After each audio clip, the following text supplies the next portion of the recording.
Welcome to Detoxicity. By men, about men, for everyone. This is a podcast that's attempting to remix the narrative around masculinity, and I thank you for listening and supporting.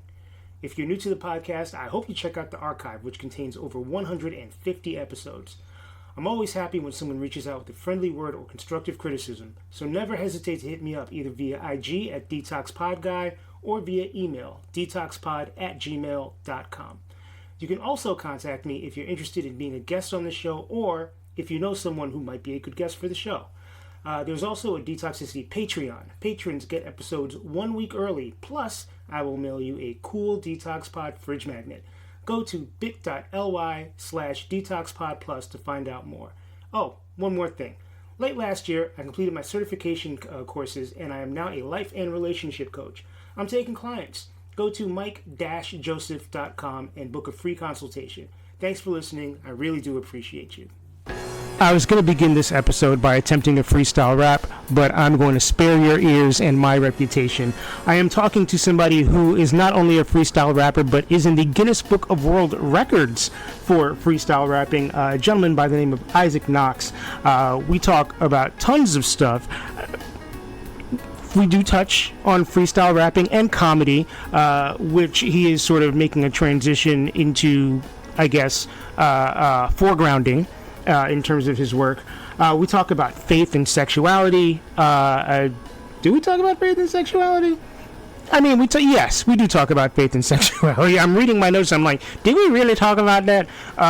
We do. Isaac identifies as a person of faith, and we talk about how that reconciles with his very progressive beliefs.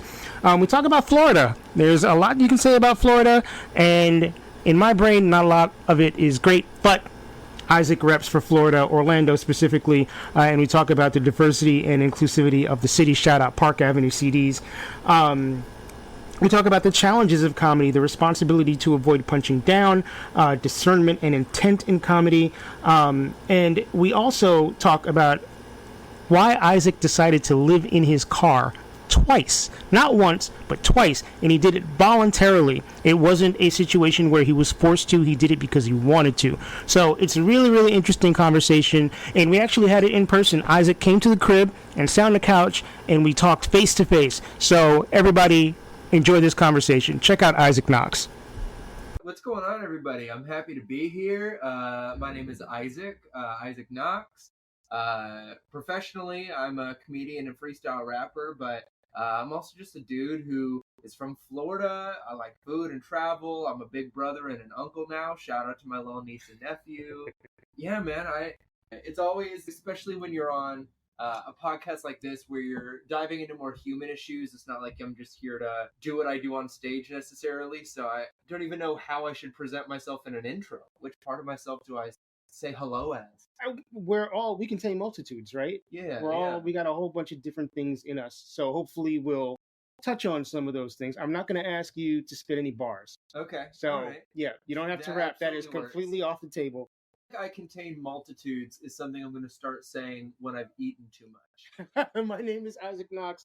I contain multitudes in my guts right now. Isaac, how you feeling, man? Are you sure you can walk out of this Asian buffet on your own strength? Man, I contain multitudes right now. Oh God. Yeah. So the first question I actually had is, how the hell did you become a freestyle rapper? Because when you're a kid and people are like, what do you want to do when you grow up? And you're like, I want to be Superman, or I want to be a fireman, or I want to be whatever. Maybe I'm old still. Maybe kids now are like, I want to be a freestyle rapper. But how did you end up doing that?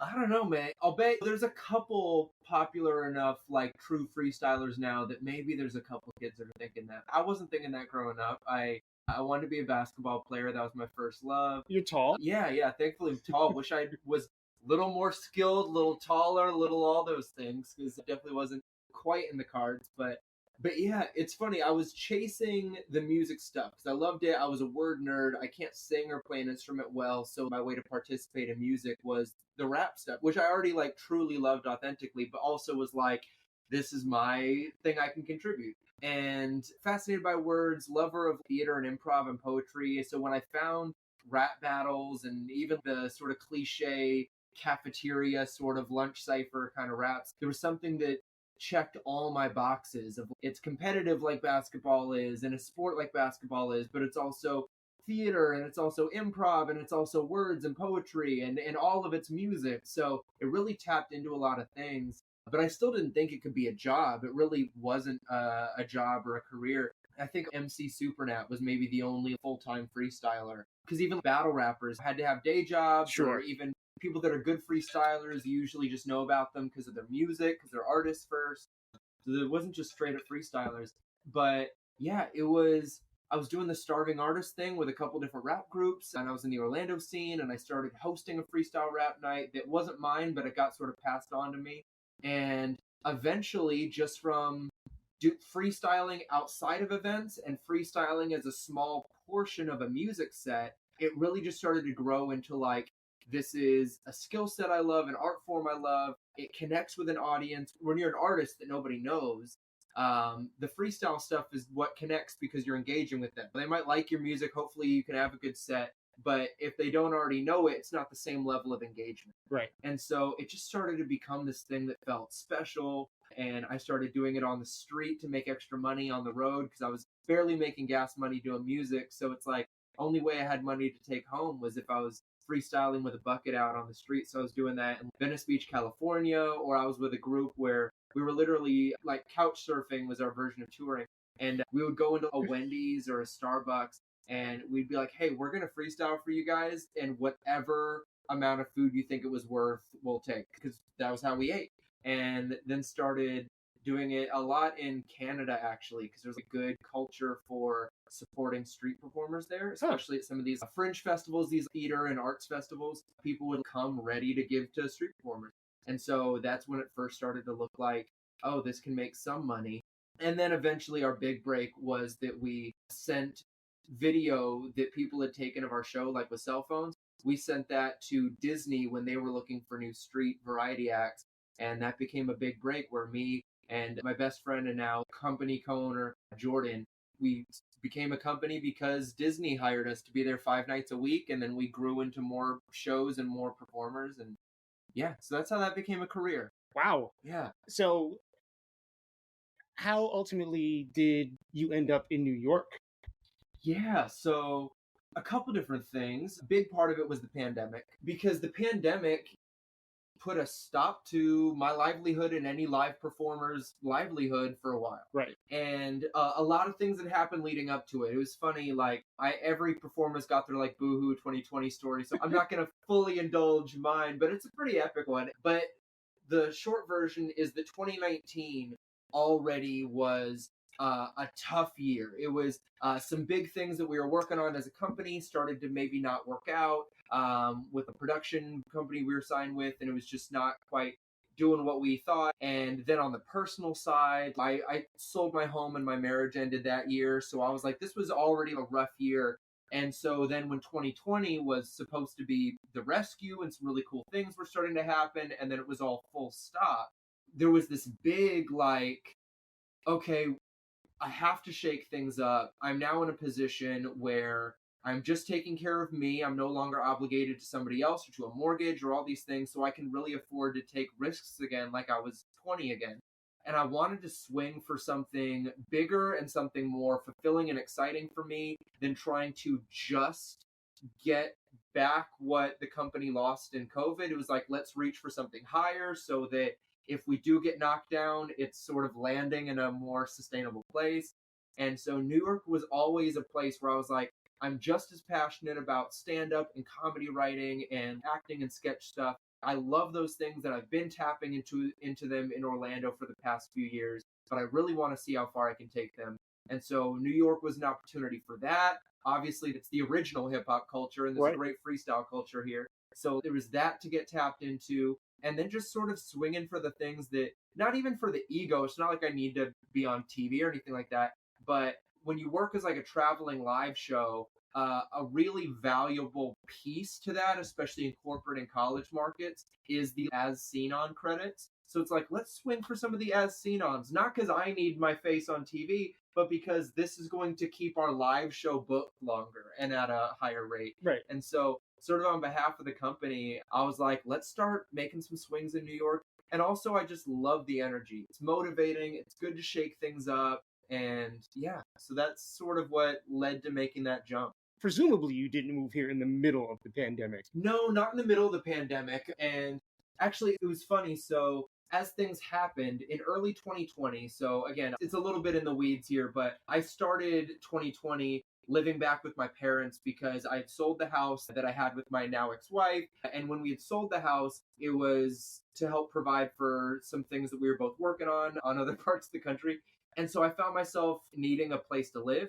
And one of the guys in my company, Heath McNeese, a phenomenal artist, he had just started renting a house where the person he was supposed to live with it sort of fell through. So he was like, come join me. And we basically made that house the company operations during COVID, where we set up a video studio so we could do live stream shows, which was the only way we could still work at all. We were still doing some college live stream stuff.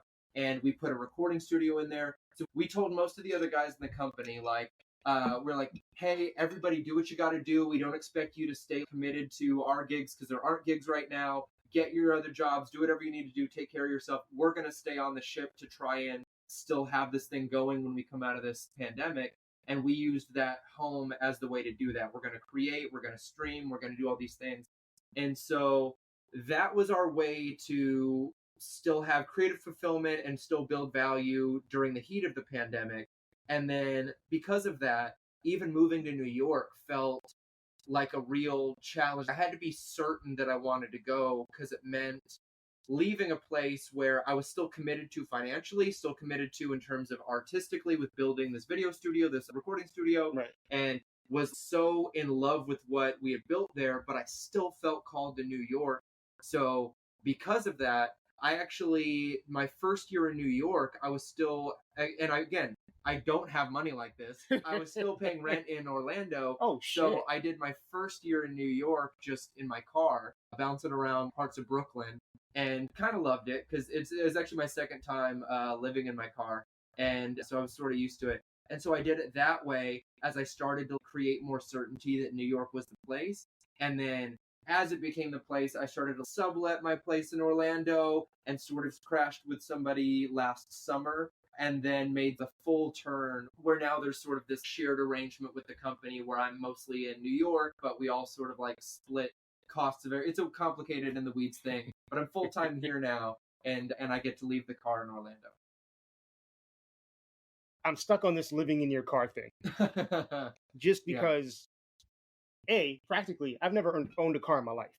I'm a New Yorker, You're born and raised. Yeah. I didn't learn to drive until I was 32. Oh my God. I mean, and I'll jump into my situation. Yeah. I've always wondered, where do you even go to teach somebody how to drive in New York? Because I can't imagine a worse place to learn how to drive. Because I remember first time I got in a car going like 15 miles an hour on your own felt fast. Yeah. So I'm curious, real quick, where did you learn to drive, Mr. Native New Yorker? So there was a period of time where I did not live in New York. Okay. I lived in Massachusetts for 8 years. Yeah. And part of the stipulation of me moving was that I would have to get a driver's license. Okay. So I learned how to drive in Massachusetts. Okay. But Yeah. you live in a borough, I mean, any borough except Manhattan, you're going to see driving school cars, like cars with the little triangle on top that says blah, blah, blah, driving school all over the place. Just, there's no margin for error here. No. Every road's got parked cars on both sides. You got like people coming from all directions. And I'm down with the whole pedestrians crossing me around. So I'm the only one in my crew that feels this way. I do love driving in New York, but it's because it feels like a near-death experience. It's because I'm an adrenaline junkie. Did you play a lot of Grand Theft Auto as a kid? Well, I did play a lot of Need for Speed Hot Pursuit, so that's close enough. All right. But so I like it, but I can't imagine having to learn to drive there. But yeah, so sleeping in my... So, okay. Quick backstory. Because I never want to exploit this as... It's not a boo-hoo story to me. Both times I've lived in my car, it was a choice that I made for a specific purpose. The first time I did it, this was 2012. I had come home from spending the summer living in Los Angeles with one of my first rap groups. And we were very naive and ran out of money and connections, and we just came home tails tucked. And I was never somebody that ever wanted a handout or never wanted, like, my parents did fine. I would say that they're middle-class America or New York poor. however you want to call it. Yeah, I totally understand. Yeah. Yeah. They did fine, but I never wanted to ask them for anything. And I remember having to ask them to help me out temporarily with my 6-month car insurance bill. So with the rap group I'm in, we didn't make it in LA. The group's breaking up. I don't know what I'm going to do next. I thought I was moving out of my parents' house for good. And now I've asked them for money. So I just felt like I needed some character growth. And I realized that when I did stay at my parents' place at the time, that when I was there, I wasn't active enough. I didn't have enough self-motivation because I was like, look, there's a full pantry and there's a TV with cable and there's all these things. There's bed and I live around the corner from a park, all these things. I'm going to use the word I hate. Yeah. You didn't feel like you were grinding hard enough. 1,000%. Right. And I didn't feel like I was built for the grind yet, but I knew I wanted it. So in 2012, while in Orlando, where my family lives, I lived in my car for 5 months in a Planet Fitness parking lot while I looked for a job, while I tried to build up enough money to pay my parents back and then some, and all that. And I remember having this mentality, like, what drove me doing this was I was like, okay, I imagine that life is like living on a spring. And if your goals are extremely high, you have to pull that spring down extremely low to get yourself up there. Right? Okay. And so I was like, I need to pull my spring down. I need some character growth. So I slept in my car for 5 months, and my meals were this very particular McDonald's on Dr. Phillips Boulevard in Orlando that at the time, because they still had a dollar menu, I would have a McChicken, a parfait, and a water, and it cost $2.13. And I would have that once or twice a day. And that was what I ate. And I would be looking for jobs, and there's all sorts of stories within that. So it was an experience that I genuinely enjoyed because I like the grind and the process, and I'm so appreciative of what it did for me. And so that sort of led me into a decade of grind, which, again, had the big break with Disney. We created a company. We were doing shows 5 nights a week for Disney, and at one point also doing 7 days a week at Universal Studios. Then when that went away, God damn, because it was 4 shows a night at Disney, 6 shows a day at Universal. Like, I had weeks where I was doing 30 to 40 freestyle rap shows that week. It was insane. Do you not burn out from that? Oh, I burnt out a couple times real bad. Okay. I started developing bad insomnia. I burnt out like crazy. You know, I think any performing would burn you out, especially if you're a dancer or doing something that's very physically strenuous.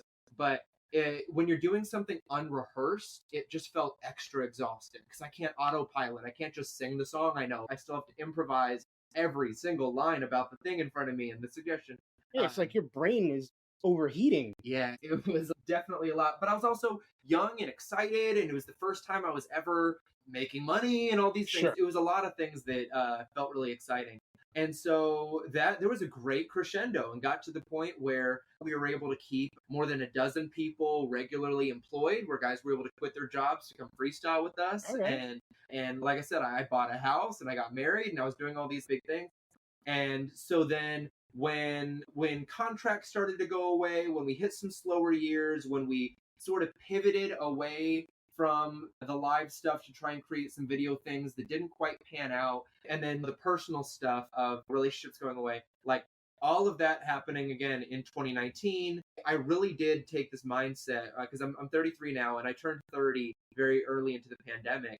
And I remember just sort of thinking, all right, I feel like I'm doing a redo of my 20s, hopefully with more wisdom and experience and connections and know-how, which gives me some peace about being able to be patient for things, but also having that spirit of like, I'm going to take risks. I want to be ambitious again. I want to really go for it. And so when the idea of New York hit me and I was talking through it with some of my closest friends and colleagues, I didn't want anyone to feel abandoned in Orlando. And there was sort of this really overwhelming encouragement of, no, you really should go for this, and we'll be so excited for you. And so even some people were like, it's about time. And I was like, okay, that feels good and affirming. So even though I was so attached both emotionally and legally to this place in Orlando, I really was like, I don't want anything to keep me from taking these jumps and these risks that I need to take. So let's do New York. And with it, I was like, I think I can comfortably do the car thing.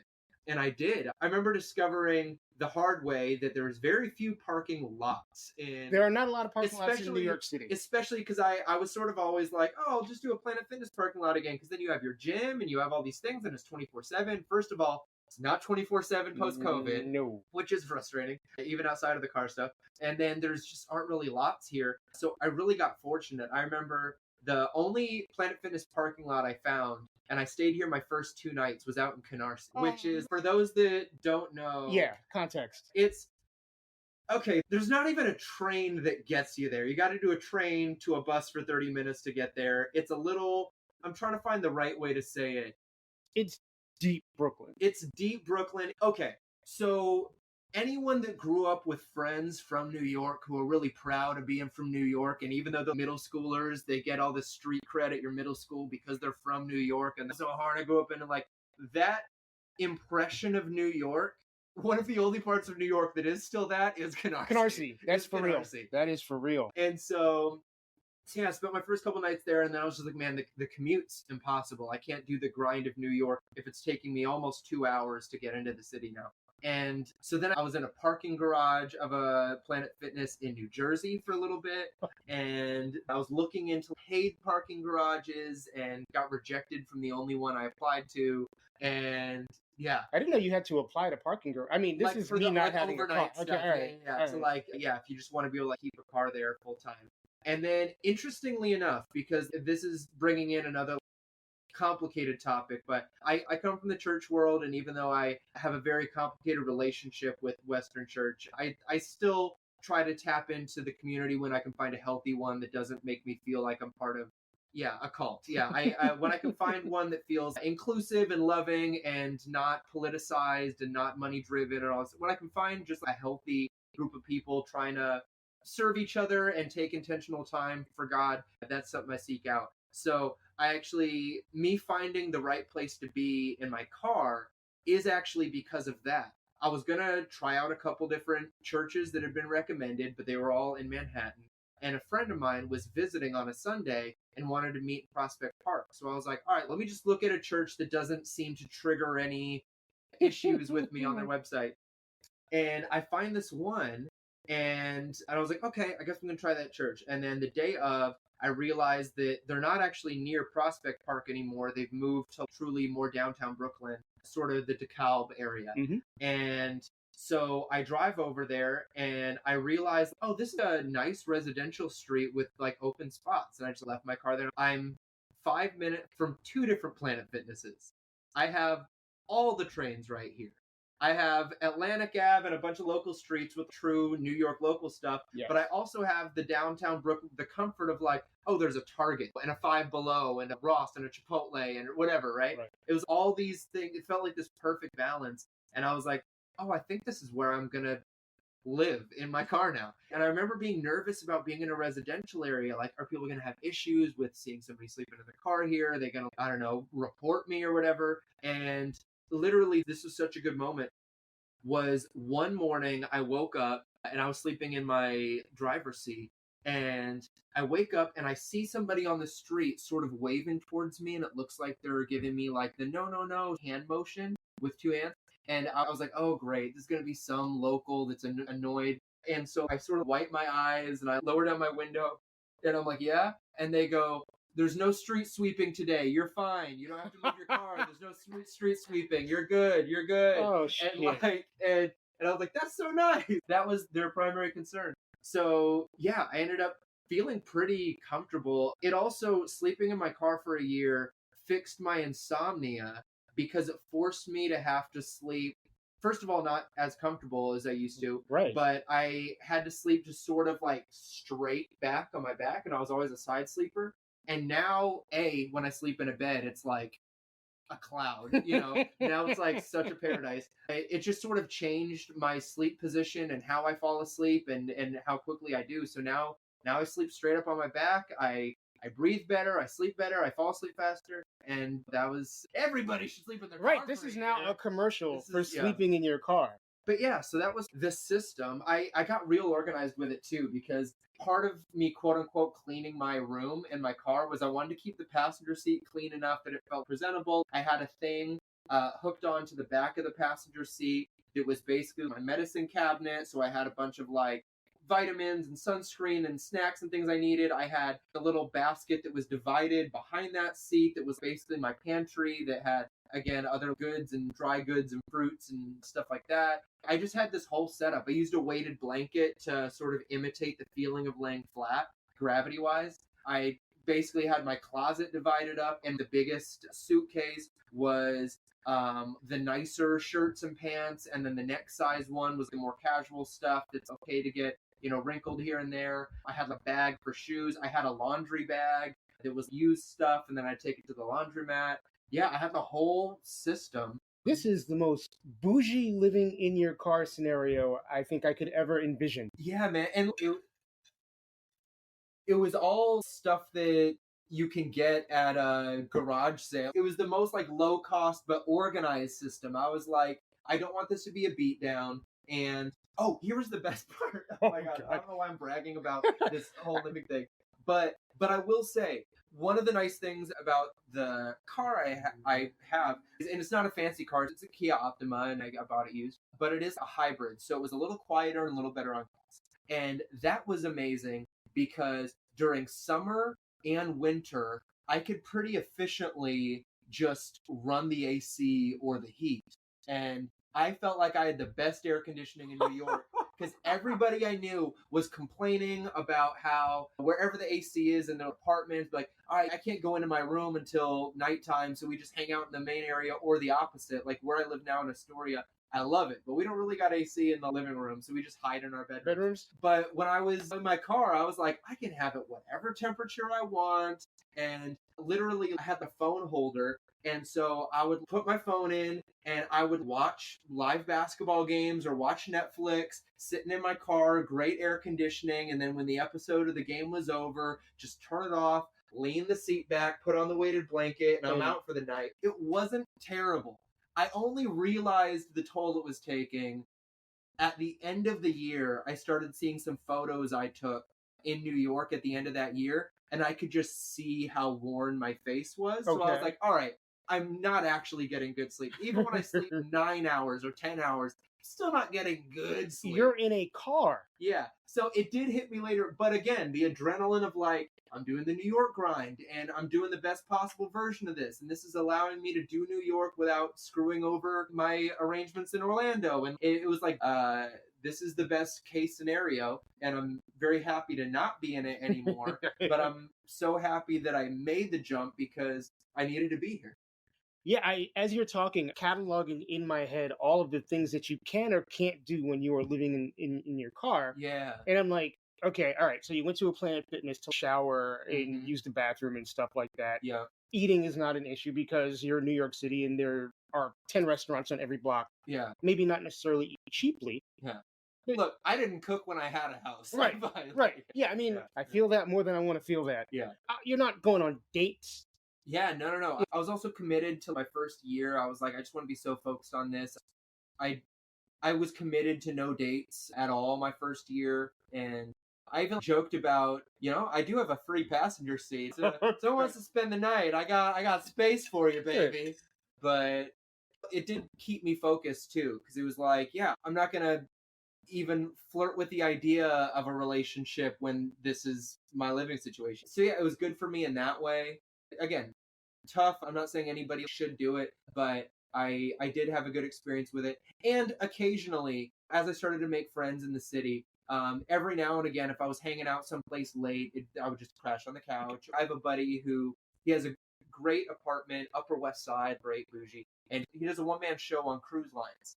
And so he's away a lot, and he usually sublets when he's away for a while. But when he doesn't get a subletter, he'd be like, hey man, come stay in my apartment for 4 nights. And then it'd be great. I'd live my dream New York life for a few days. Yes, man. So let's go back in time a little bit. Sure. And let's talk about growing up. And 2 things that strike me as good conversation topics, just from my thought perspective. One is you grew up in Florida. Mm-hmm.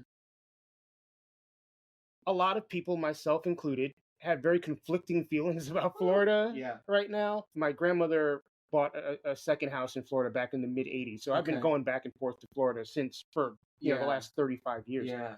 40 years almost. When you're an 8-year-old, you're not thinking about politics and racism and things like that, conservatism. Yeah. As I've gotten older, Florida has gotten significantly less appealing. And I'm a fairly rational guy, but it's also very interesting when I talk to somebody from that area who is not quote unquote Florida man. I'm saying, Yeah, I thought you were gonna say who's not rational. I was I like, know. oh, you got You me, appear to got be me. more rational than No. most, than my perception of Florida. Yeah, I mean, it's wild because even when I was growing up there was still a bit of everything. Florida's always been Florida, but it was a true swing state. It would go back and forth. It was a nice mix and a nice balance. And the larger cities, like in any state, where a lot of people are gathered and a lot of ideas are shared, it's funny how things start to steer left. And there's diversity. Yeah, when there's diversity of people and ideas, it is pretty telling to see the ideas that start to prevail. But that being said, I've always been proud to be from Orlando or raised in Orlando because Orlando is diverse. It's very artsy. It's very inclusive. Most people know it for Disney, and obviously that's huge, and the tourism there See, drives a lot. I don't even think Disney when I think Okay. Orlando. I think NSYNC and the Backstreet Boys. Oh, see, hey, I love that. And then I think of Shaq. Dude, and Shaq. Yeah. Oh my gosh, my company used to have a manager who lived across the lake from Shaq. Oh. Yeah. But no, man, you thinking boy bands is awesome. I mean, I'm a big fan of NSYNC and Backstreet Boys. Wayne Brady's from Orlando. Oh, wow. I didn't know Yeah, that. he's from Orlando. Went to Alright. Dr. Phillips High School and was at SAT Comedy Lab, which is the home theater of my group. And yes, we are very artsy, inclusive. It's funny because it's got a lot of conservatives and all of that, but it's also a very queer city, which is great. And even what the theme parks do is they provide jobs to a lot of different performers who now have a day job working for the Mouse or for Universal, but then they have their passion projects on the other side of the city. So there's a lot of great music and art and comedy because this person works at the theme park all day and then comes out at night to tell their jokes or sing their songs. And so that's a cool thing. And even politically, Orlando and Disney itself is sort of at odds with the rest of the states. Yes. So again, I've always been proud to be from Orlando in that way. It got a lot worse during COVID because a lot of people moved here for the looser restrictions. A lot of the anti-vaxxers came to Florida because, I'm just going to go to the beach. Even so many people left New York, as you know. Because, Yeah, there was a mass exodus. Yep. And Florida's always been the retirement destination of New Yorkers, but there was a huge wave of that as well. So that informed it. It's tough, but I've always felt, and I really do believe in this strongly, and I don't just mean this politically, I mean this in a lot of different ways. It's even one of the reasons that despite having a laundry list of issues with the church, one of the reasons that I'll still find a way to be present in those buildings is because I don't believe that if you are earnestly wanting to see change, you can do it.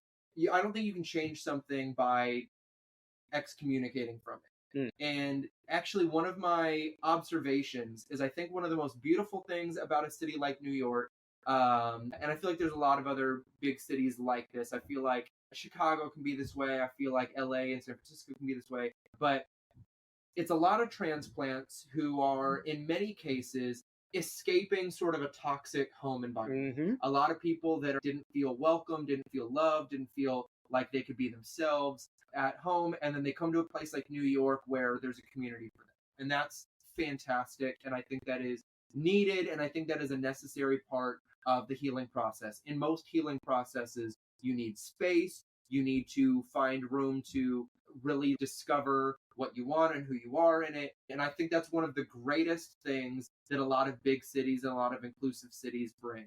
I also think that if there continues to be mass exoduses from some of these quote unquote toxic or places the way that you don't agree with, if there continues to be mass exoduses from these places, we're going to have redundant voting in New York, where we need votes cast the other direction in the South, in these other places. And I do believe that the completion of the healing process doesn't mean you have to move back there, but it also means that those things can't open those wounds the same way they used to. I do think that there's a lot of people that escape the thing that hurt them by coming to New York, but never strengthen that muscle that got wounded. It feels like you get 90% of the way healed, but you never need to go the next 10% because you never expose yourself back to the thing that hurt you. And not that everybody needs to, but again, I love Florida and I've seen what it can be and I've seen what it is in its best ways. And I don't want to ever fully disconnect with it, because if I ever have a voice or an influence, I want to be somebody that calls for inclusivity and diversity of ideas, and for looking out for your neighbor, and for being more community minded and these sorts of things, and not making money or convenience rule all, but trying to have more of a broad good. And like I said, I feel that way when the church doesn't look like what it's supposed to be, and when it starts to look like hypocrisy and evil and greed and making people feel bad and feel shame. And especially because that looks nothing like the person we claim to be worshiping. Yeah, right. Doesn't look like that at all. Right. And, I'm not perfect on any of these things, but who is? But yeah, I'm not a big fan of the church that my family's still a part of and that I grew up in. I love a lot of people there. I don't love that church. But I'll even say, to the credit of that pastor, I attended a Saturday night service there one time, and I got really, really bothered by the fact that he seemed to go away from his role as a pastor and started to go on sort of a political rant. And I didn't like the language he was using, especially when it came to sexuality and all of that. And it really bothered me. And I ended up tracking down his email, because he was busy after service in a rightful way. But I tracked down his email, wrote him this long thing, sort of saying my issues in the best loving way I could. And I did not attend the service on Sunday, but I was told that a lot of that part had been deeply adjusted, that better language and terminology was used, that certain things were omitted. He was still him and still something that would have bothered me. But to his credit, there was a little bit of an honoring of like, okay, again, not that he took 100% of what I said, but that it made some sort of a positive impact or went the right direction with something.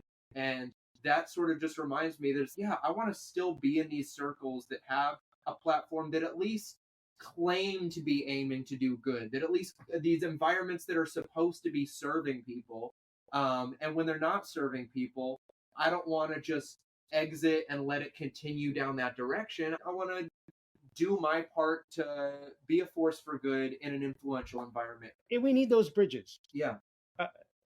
I think I've said this probably a dozen times on the podcast before, for people who are directly in it, for people whose livelihoods are being directly criticized, it's hard for those people sometimes, not all the time, to exist within those conversations. Absolutely. This is where allyship comes in, right? Absolutely. Right. Yeah. But I do think about it in those circles. Like, so in the American Christian church, me being a straight white man has never been in conflict with what the church preaches and what it's been socially and all these things, right? I think about people of color. I think about people who are gay, even women. I think about when they're dealing with these things, when they either are reading things or hearing things in the church that feel like are opposed to them. Something I think about all the time is when I meet somebody who has a faith and where God is very important to them, or even identifies as a Christian. Like, I have a few gay friends and gay friends of color who are Christians.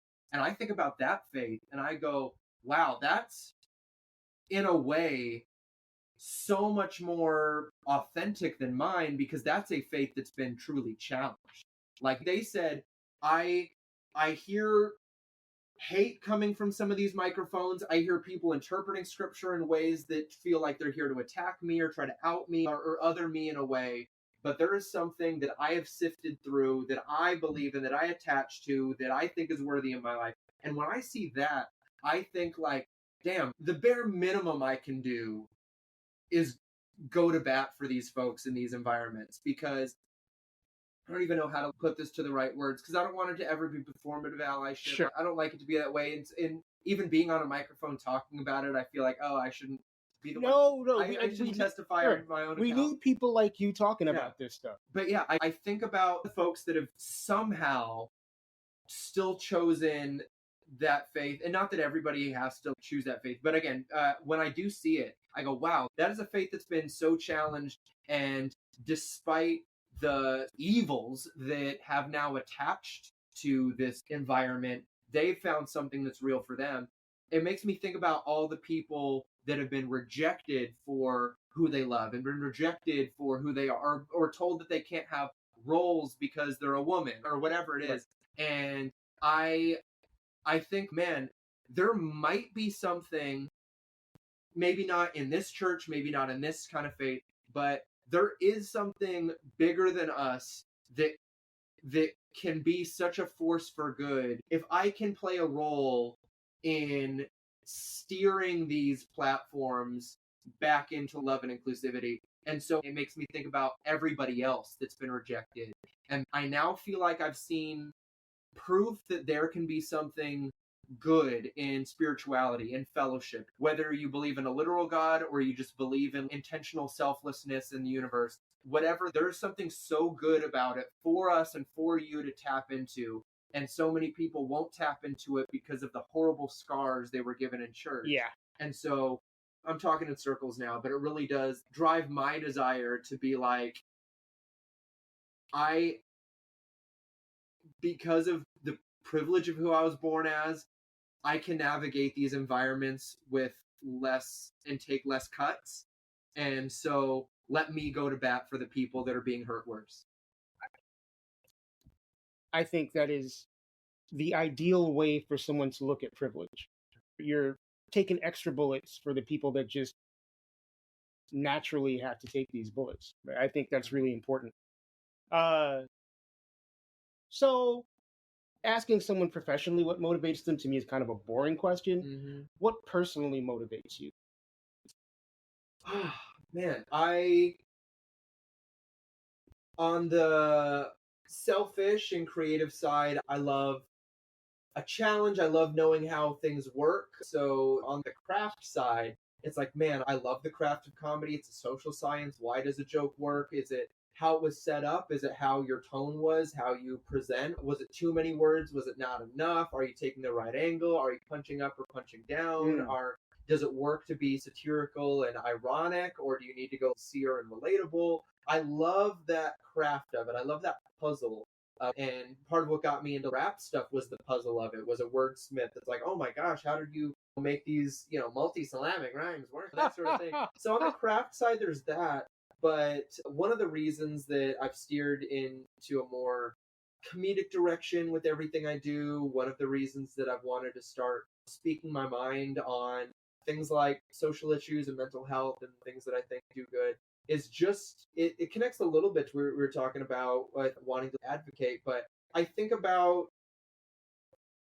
what you're going to leave and what you're going to do, and legacy, but also, especially as an entertainer, I sometimes feel very insecure about the fact that what I do puts me on a microphone, puts a light shining in my direction, and audience seats facing my direction. Like, why me? Why should I get this attention? Why should I get this platform? Why do I get to be the one that is laughed with or applauded or anything? It feels very selfish in its surface level way. It feels, a lot of narcissists are entertainers, a lot of people that just are in it for me. And I think about that. I think about my sister, my little sister, is the more talented one. She's the one that should have been a performer. She got better grades. She got the lead in all the musicals. She was captain of the volleyball team. She's beautiful. She's funny. She's all of these things. And she's so freaking talented. And so when she went to Florida State, which is within the context of the South, is one of the better music colleges, and all of her peers were all performance majors, and she chose to be an education major. And despite being an education major, she was still being asked to solo with the orchestra and with these top things. She deserved to be the one on stage, but she just wanted to share and educate. She's now a voice teacher and a piano teacher and a guitar. She just wants to serve people. And I'm like, so why do I need to be the one on stage? My sister should be on stage. She'd rather serve people. And so there is a part of me that's like, I don't want to enter into this venture and this grind of having attention on me if I'm not very intentionally trying to do it for good. And whether it's the very basic version of, hey, I made somebody laugh and escape their bad day, or bring catharsis to a heavy topic, because I do enjoy doing jokes on the trickier subjects. I enjoy doing jokes about race, religion, sexuality, disease, like whatever, not in a way that ever feels like I'm making fun of that thing. It's usually a very innocuous, trivial, absurd sort of angle or branch of it that's Sure. like, oh, but we can laugh about the way this thing was named because I'm a word nerd. So a lot of it is like, shouldn't this thing be called something else? So some of it's as little as, hey, I just want to bring a light to a dark subject, or a light to a dark room, or a light to a dark day. So a lot of it is that, and then if I ever am in a position to do a bigger good, whether it's socially, spiritually, whatever, I would love to do that. I don't want to ever assume that I should be in that position. I'm not an expert on anything. I I can't show you qualifications on any of these big subjects. I'm just an earnest observer who cares. But if I'm going to do something that feeds my ego, I want to more so feed everybody else. And that's my biggest drive with it. How do you, as a comedian, not go low? Because I'm a fan of comedy, and I've watched a lot of stand up over the years, Yeah. and so much popular stand up. Like, there's the observational stuff, which is great, Yeah. but some of it is also kind of just punching down Yeah. because it's easy. It's easy to punch down. Yeah. It's super easy to crack the insult, Yeah. to pick on targets which are obvious. How do Yeah. you avoid that? Is it just like the type of person I am would not allow? It's hopefully, and again, no part of me is claiming to be naturally a good person. It's a chosen habit. I've tried to manufacture humility and care and empathy. Hopefully, my environment, in terms of the house I grew up in, and hopefully, I'm wired in a way that's kind and loving. But I also am so genuinely terrified of ever not being that I also have to choose it every day just to try and keep that as the default, keep that as the habit, and keep kindness as my comfort zone. But you're right, with comedy it can be tricky, especially because I come from the world of battle rap. So, I mean, I've said things in rap battles that I hate that I've said that I Right. wouldn't say now, but I did for the sake of wordplay usually, but that's not a good excuse. And yeah, it's tricky because you're right, it's easier, and I've done a lot of roast battles. I mean, I did a roast battle this weekend where I was like, I think I feel okay with all the jokes I made, but I also am writing for the room, and these aren't things I'd say to somebody on the street, but I'd say it in a roast battle. You know Sure. what I mean? It's really interesting because we are in the thick of the not like us era right now, Yeah. where I love Kendrick. Uh-huh. The song is a bop, Mhm. but he says things in there that are cringe. Yeah, man. I think that a lot of comedians that are frustrated by feeling like they can't say certain things, or they want to run to rooms where they can, or they just want to say certain things for the sake of still being allowed to. I also think that they're missing that part of what our craft is being socially in touch and navigating it, and Right. feeling like it's not like you're in handcuffs because you can't use this word anymore. The new challenge has been presented. Like, the sports and the NBA's changing rules all the time. All the time. And the style of play changes all the time. And our role is to be able to adapt and observe and work within the time that we exist in. And I think that so many comics are just angry that the rules change. It's like, okay, well, let's see if you can still play this sport. Because if not, then your time is over, right? Or should be, at least. And so I think part of it is that from the comedian side. And I get excited about trying to navigate it. And I still want to know where the line is and go up to it, because that's a fun area to play with. I also think that's a healing area to play with, is Right. those lines. But again, I need to know where maybe a joke that I could have told even 3 years ago is like, okay, now that's a step over the line. It needs to come back a step, or it needs to be put in a more mature context. And I think that's a fun part of the craft. The one thing I would hope for that does not need to be granted to comedians and artists, the rest of the world, the audience does not owe us this, because I think that whatever people's boundaries are need to be honored. I do hope that we enter a time where there's better discernment of intent, because right now there's so many people with hate in their heart saying things that's really making us have to move these boundaries, and so many people with hate in their heart that are really ruining the love language of roasting and comedy, right? A lot of it's being ruined by mean-spirited people punching down. Mm-hmm. But I also think that the healthiest friendships are the ones that can comfortably poke at each other's differences. Yeah. And I do think that there are comedians who very earnestly want to be able to have that loving mutual relationship that roasts and takes jabs and will say certain things from a really good place that I think are being grouped in with the people with hate in their heart just because the same subject was brought up or same particular word was used or whatever it is. And I do think that we are in a era where we're just lumping it all together for the sake of healing, but not using a lot of discernment for context and intent. Yeah, nuance is... Yeah. It's tricky for a lot of people. Absolutely. And again, that's why I say the audience doesn't owe us that, but I do hope that enough healing and space, and I do think that the people that are being hurt, I do hope that there is enough healing that we get to a place where there can be more of a mutual, let's shoot back and forth at each other, and that makes our friendship better. Right. You know what's okay?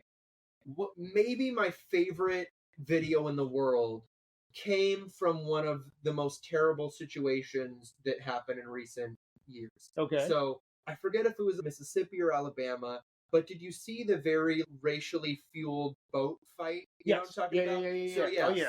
So for those that don't remember or don't know, I forget how the fight started, but it was a white family and a black family or friend groups or whatever that start fighting around this dock, and loads of strangers join in, and it was almost 100% white people fighting on the white side, black people fighting on the black side. It was a very horrible picture to see in 2020's America, right? Or any time, but especially when it's like, God, You're supposed to be better than we're that. supposed to be generations past Yes. this, right? Yeah. And people were swimming up into the fight.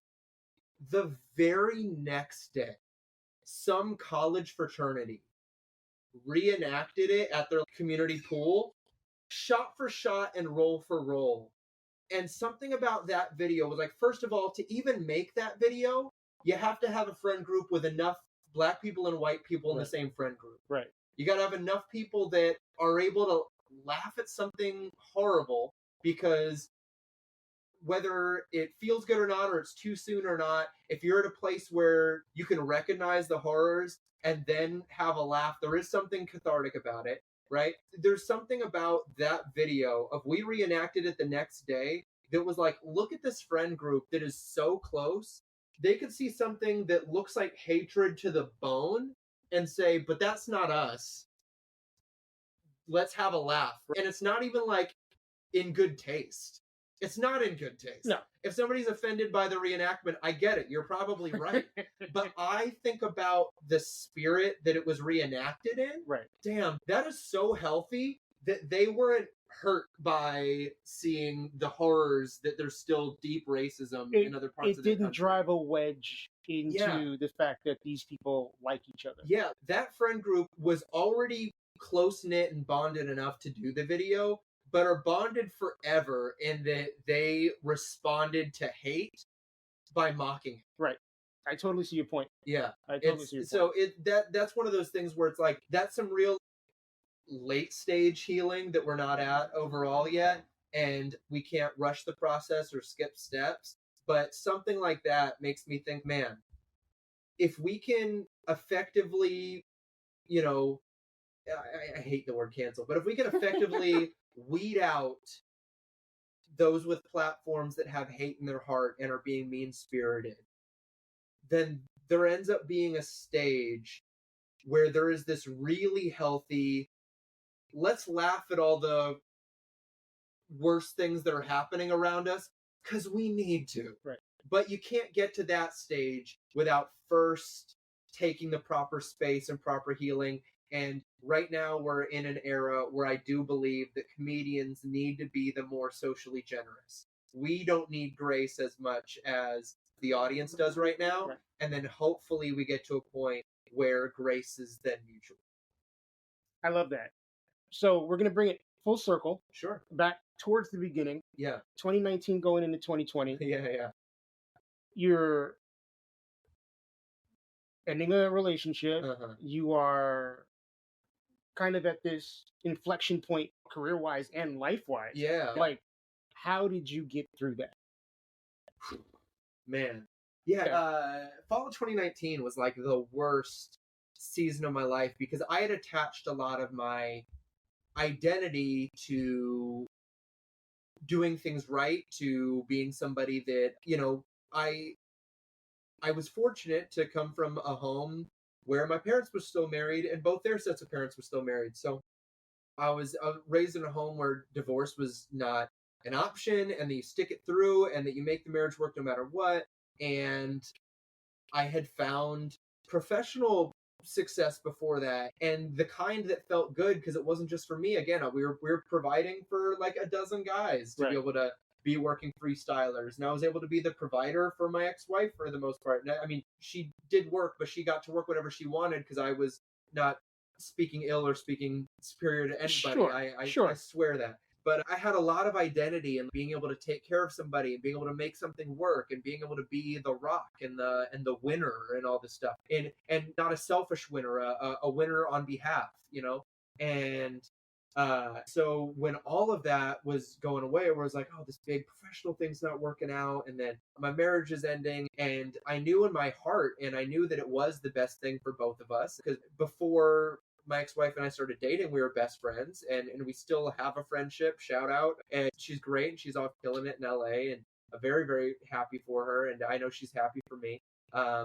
But during that season, I was like, I am a failure if my marriage ends. And I already feel like I'm failing professionally, right? So I was just feeling like a failure. I felt like I was standing under a waterfall trying to swim up it. It was just like, this is impossible and there's nothing I can do. And so it was a combination of things. Community is huge.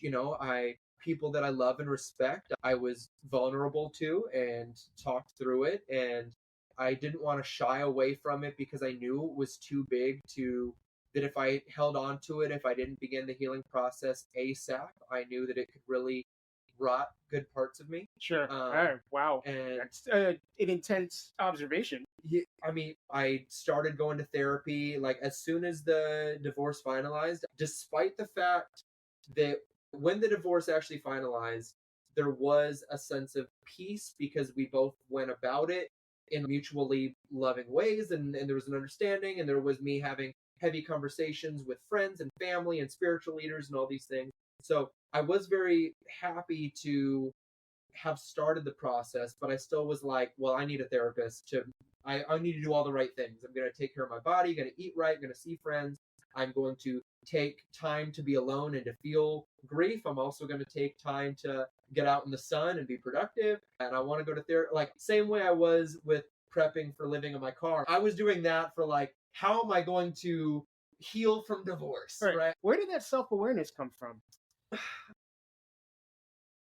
I think that it's two things. One was just, I'm so grateful to have parents that could be vulnerable and modeled that sort of thing, even though I didn't see them go through those kinds of hardships. My dad was always very open about things going on with him and all that. So there's part of it was that, but I also think that for better and worse, I always want to be the one that can be the rock, be the person there for like, I like knowing that someone else is good if I'm in the room to help. You might be hurting, but I got you. I like being in that role. Okay. And there was part of me that was like, in a healthy but also unhealthy way, I need to be back in a position to be able to be there for everybody.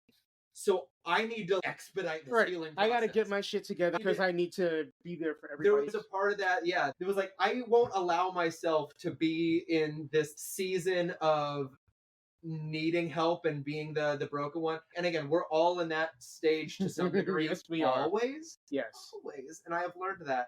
But at the time, there was part of me that was just like, I'm the broken one. We're all broken. But I'm the one that has been shattered right now. But I want to work through recovery as quick as possible because I feel so much happier when I can be the one that's there for others and not them having to be there for me. So there was part of it was just selfishly, I want to get this done as quick as possible. Yeah. Um, but again, when I got into relationships after the divorce, I would discover things about myself that's like, oh wow, I think this might be sort of an unhealed piece of from my marriage or whatever. And again, not super forward about it, but also my personal faith was a big part of it. And then just trying to find the right thing to sort of set my sights on. And early 2020 was the like all the exciting things that were happening. And then when the world ended, it was all right, let me set my sights on I still am trying to keep a company afloat and I still want to do these things. And one of the things that really sucks is that I feel very grateful for the relationships I've had. If you're an ex of mine, I am so appreciative of you and care about you. And I'm very grateful for the people I've been in relationships with. And I also feel a tremendous amount of guilt about the fact that so many times in relationships since my marriage, I've tried to both be a good partner and boyfriend while also trying to recover this already incredibly risky and tricky career that requires you to be all in. And there's not set hours for it and not a set template and there's not a routine. And it becomes very all encompassing. And I like to do things well. And while I feel like every relationship I've had has been beneficial and right for that season and also right that it ended, I also feel terrible that I haven't been able to do both things to my standards and have oftentimes chosen the career because I think long term it will benefit the family I'm able to build. But I do feel a tremendous guilt about being like, yeah, I feel like maybe I can do both and I'm excited about this person and they're a great human being and all this stuff. And then I end up hitting this position where I have to choose. And I feel like even though it's been good for both parties, I feel like I've ended relationships with people that loved me. That hurt worse than the divorce because in the divorce, it was my ex-wife who realized that what was best for her was to be on her own and chase these things that she wanted on her own. And even though that sucked, I knew when it ended that I was still choosing to be there if it were there, you Sure. know? And so it didn't change how I thought about myself. But when I was the one ending things, that always made me feel like an asshole. That always made me feel like I bamboozled somebody and that I bit off more than I could chew and that now they're the one that's being hurt by it, which in some ways just is true. And so, yeah, I don't know how I steered into that subject when you asked how I recovered from everything. No, I it's would say fine. that I did a lot of work to recover, but then still just was discovering things mid relationships that I'm still recovering from. And also, I feel like I'm still at times trying to expedite my life. And honestly, this is some weird spinning around in different subjects, but I do think that enjoying being there for somebody else and the guilt that I feel for being a entertainer, I think sometimes does drive me into relationships where I go, sweet, there's a dedicated person that I'm signing up to be there for, and I love being in that position. I love being there for somebody. I love caring and getting to be a good boyfriend. And I don't know this for sure, but there might be a part of me that uses that to escape the feeling of I'm selfish for being a performer. So look at me getting to be selfless by getting to be a boyfriend, Uh-huh. right? But then it collapses on itself if I can't sustain both. So yeah. There's a way to be conscious of that as you're getting in and sort of adjust accordingly, no? Yeah, no, and I feel like I've done a better job. Each relationship I've been in Right. since the divorce has been longer, Right. and there's something to that. And I've learned who I am, and I feel like each relationship has made me a better person. I feel like I'm getting better at it, but I still feel a sting because I don't know. It makes me that much more grateful for those who have spent their time in a relationship with me. You know, I've always sort of felt this way. Like any of my exes can feel free to put me down as an emergency contact. Hopefully, they have people closer to that. Like hopefully I'm not their emergency contact because that means they don't have enough community. Right. But it's like you can have my kidney, you can have my lungs, you just can't have my heart, and that's the scenario. But if I had millions of dollars, I would invest in every one of their lives to make sure their dreams come true. That's So amazing. yeah. That's awesome. Big shout out to Isaac for not only doing the show, but for trooping from Astoria to South Brooklyn to sit on the couch and have a conversation with me. I need to have more of these in person, I think. There's a different element versus when you're doing them over Zoom. So shout out to Isaac again, just for being who he is. He's an awesome guy. If you would like to know more about Isaac, you can follow him on all of the social medias, on Instagram and on X and on TikTok. He is I'm Isaac Knox. That is IMISAACKNOX. I got to give a shout out to Punderdome, which is how Isaac and I initially came into contact. That is an event that happens roughly once a month at an event space called Littlefield in Brooklyn. If you are a nerd, if you're a geek, if you like comedy, if you like puns, if you like people who think on their feet, it is a wonderful event. So Google that, check it out. And maybe you'll get to meet Isaac in person as well. So once again, Isaac, thank you so much for doing the show. Let's do it again sometime.